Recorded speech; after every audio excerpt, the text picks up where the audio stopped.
আসসালামু আলাইকুম। গল্পের আলাপন চ্যানেলে আপনাদের স্বাগতম। পড়ছি প্রেমের বাজিমাত পর্ব ৩। এটা পার্ট 2। লেখনীতে রোজ ও রুষা। স্টপ। তাকে অপবিত্র করার বিন্দুমাত্র ইচ্ছে আমার নেই। সে পবিত্র ফুল। জীবনে আমি এই নারীর স্পর্শ ছাড়া আর কোনো নারীর দিকে তাকাবো না। শপথ করেছি। আমি তার হাতটাও স্পর্শ করিনি। আমার পবিত্র ফুলের নামে বাজে কথা বললে তোদের জিহ্বা টেনে ছিঁড়ে ফেলবো, বলে দিলাম। বাহ বাহ। নিলয় চৌধুরী 1 মাস হলো তার গার্লফ্রেন্ডের হাতটাও ধরতে পারেনি।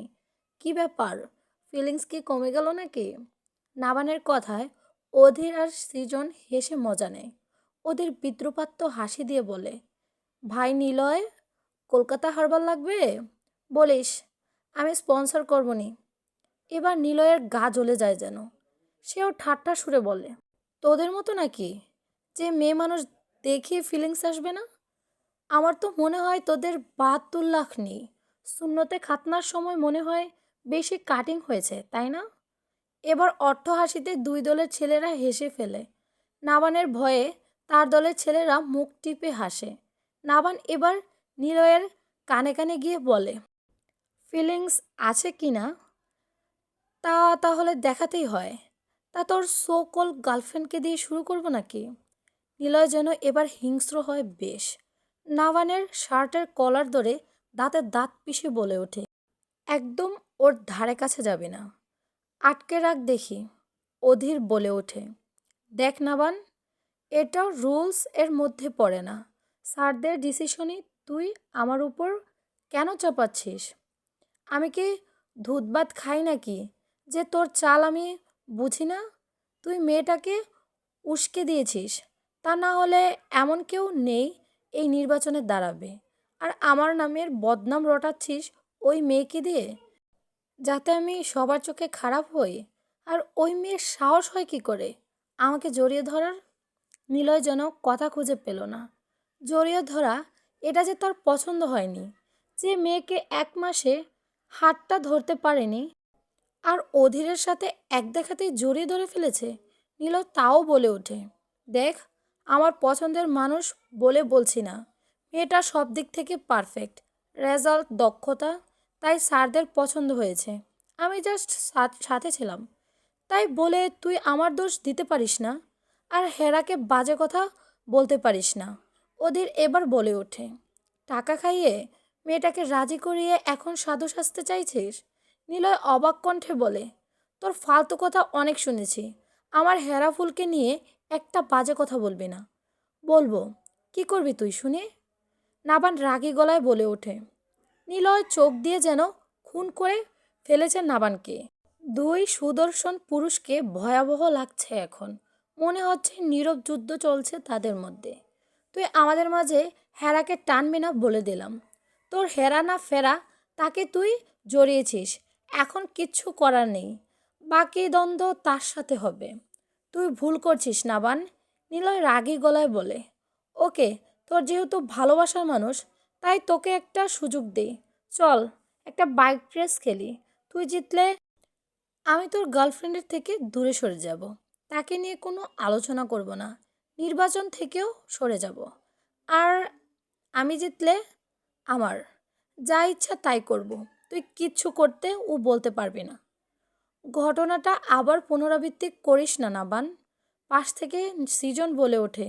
উত্তরে নাবান বলে, না, তখন বাঁচাতে করেছি আর এখন মারতে করছি। সবার সামনে নিলয় পিছপাও হতে পারছে না।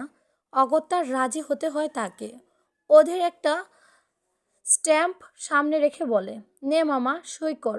তুই শালা গিরগিটির থেকেও ভয়ঙ্কর। কখন রূপ বদলাতে পারিস কে জানে। দাঁতে দাঁত পিষে সব সহ্য করে নেয় নিলয়। সন্ধ্যা রাত তখন 6টা ছুঁই ছুঁই। বাইক নিয়ে রেডি সব ছেলে পেলে। তখন একটা বাইক স্পিড নিয়ে ছুটে আসে তাদের দিকে।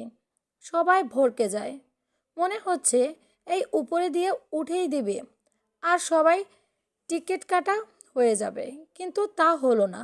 তাদের ছুঁই ছুঁয়ে অবস্থায় বাইকটা হার্ট ব্রেক করে তাদের সামনে। বোঝাই যাচ্ছে পাকা হাতের রেসার। আজ সৃজন ও অধীর নিলয়ের মতো পোশাক পরেছে। এক একটাই পুরাই ঝাঁকানাকা লাগছে। মনে হচ্ছে তাদের দিক থেকে চোখ সরাতে মেয়েরাদের বিরাট বড় লস প্রজেক্ট হয়ে যাবে। তাকিয়ে থাকলে বড় লাভ। এমন সুদর্শন দেখার অধিকার কেবল রমণীদের। হেলমেট খুলে লম্বা চুলগুলো জাকিয়ে দেয় নিলয়। তার এই লুকে মারাত্মক সুন্দর লাগছে। মনে হচ্ছে একজন পাকা রেসার। লাইক জ্যাকেট পরে নিজেকে একদম রেডি করেছে সে।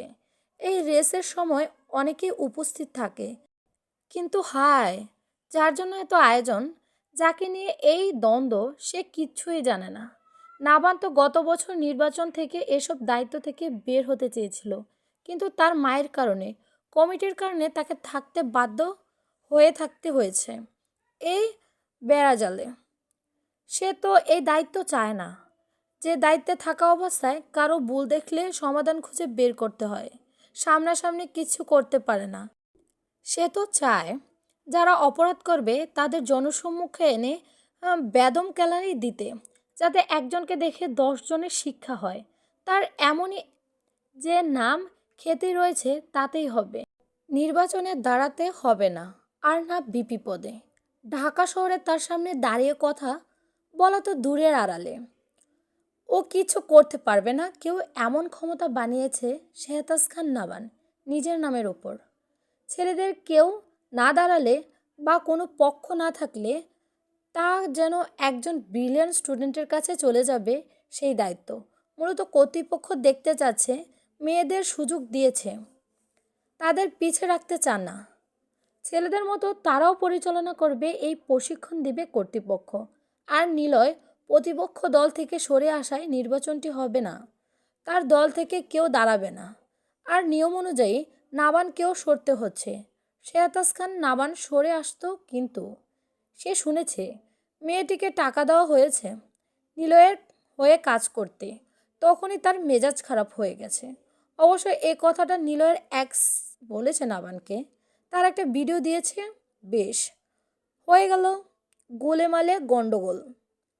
নাবান গত বছর অনেক মেয়েদের বলেছিল নির্বাচনে দাঁড়াতে, কিন্তু কারো ওই রকম সাহস বা দক্ষতা নেই। আর নিলয় তো ছিলই, তখন আটকে রেখেছিল সবাইকে।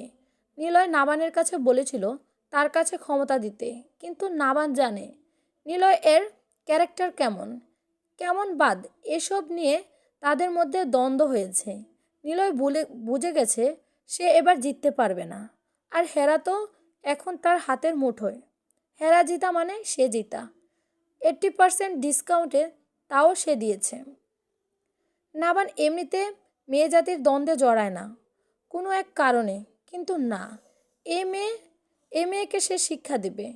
তাকে হারাতে এত কিছু করেছে, এর শেষ দেখে ছাড়বে সে। হঠাৎ আরেকটা বাইক ফুল স্পিডে আসে নিলয়ের দিকে। 1 সেকেন্ড হেরফের হলে নিলয়ের অস্তিত্ব থাকবে না। নিলয় ভাবলেশীন ভাব দাঁড়িয়ে মুচকি হাসে। বাইকটা নিলয়ের সামনে এসে সোজা দাঁড়িয়ে যায়। এখন বাইকের নিলয় বরাবর হয়ে যায়। নাবান বাইক ঘুরিয়ে দাগের উপর রাখে, কটাক্ষ করে বলে নিলয়ের উদ্দেশ্যে, তা মরার এত ভয় যে একেবারে শুটকুট পড়ে এলি? উত্তরে নিলয় হাসে, বলে, থাকবেই তো, এখনো বিয়ে হয়নি, বাসর করাও হয়নি, এত তাড়াতাড়ি মরাবার ইচ্ছে নাই। নাবান মুখে বিদ্রুপ হাসি রেখে বলে, শয়তানে তো সহজে মরে না, ভালো হবার চান্স দেয় আল্লাহ। আজকাল নিজেকে এত ফেরেস্তা ভাবছিস নাকি? শেহতাজ খান নাবান। নিলয়ের কথার জবাবে নাবান বলে ওঠে, আপাতত এতটুকু শয়তান হতে যাই, কারো গার্লফ্রেন্ডকে আমার পায়ের কাছে ফেলতে চাই। ইস, কি একটা কথা বলেছে নাবান। মুহূর্তে নিলয়ের চোখ মুখ শক্ত হয়ে যায়। একে একে সবাই দাঁড়ায় যার যার পজিশনে। নিলয় আর নাবানের সাথে অধীর আছে। নাবানকে তো পুরোই হিরো লাগছে। সে সিম্পল সাদা হাফ হাতার টি শার্টের উপর ছাই রঙা শার্ট পরে এসেছে, যার বোতাম সবগুলো খোলা।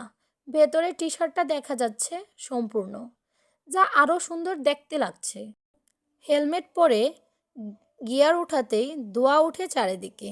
সময়ের সাথে সাথে বাইক চলতে শুরু করে। চারিদিক এর মানুষ তো নাবান নাবান বলে, আর কিছু মানুষ নিলয়, আর কিছু অধীর। সবাই চোখে যেটা রেশ, কিন্তু আসলে এই রেসে রয়েছে অন্ধকার চুক্তি, যা কেবল তারাই জানে। নিলয় অনেকটুকুই এগিয়ে। অধীর নাবানের দিকে তাকিয়ে বলে, কি ব্যাপার, হেরে যাবি? আমার 100 টাকার স্ট্যাম্পটা ফাও গেল রে। আগে জানলে 100 টাকা মিসকিনকে দিতাম, সব হতো শালার। নাবান মৃদু হেসে গিয়ার সর্বোচ্চ উঠিয়ে দেয়। এক টান বাতাসের গতিতে নিলয়কে ফেলে যায়। হঠাৎ দাঁড়িয়ে হাত দিয়ে বিজয় নিশান দেখায় নাবান। বেশ, নিলয়ের পাছা লাল হয়ে যায় এতে। একেবারের জন্য সে চ্যাম্পিয়ন হতে পারে না। এর জন্য অবশ্য বাহির থেকে প্রশিক্ষণিক নিয়ে এসেছে, কিন্তু তাতে ফলাফল শূন্য। অধীর বাইক রাইডে রেখে হেলমেট খুলে হাত তুলে নাচাতে নাচাতে নিলয়ের সামনে এসে 32 বাটি দাঁত বের করে হাসি দেয়। সৃজন ছোট সাউন্ড বক্সে গান ছেড়ে দেয়। বেশ আগুনে ঘি পড়েছে। নতুন বছরে নতুন ভাস, খেতে মজা 12 মাস। অধীরের কথা শুনে নাবান বলে ওঠে, বুদ্ধি যতটুকু হয়েছে ততটুকু বাস খেয়ে হয়েছে। তোর বাপের টাকায় ডিম দুধ বাদাম কোনো কাজে দেয়নি রে। চলবে।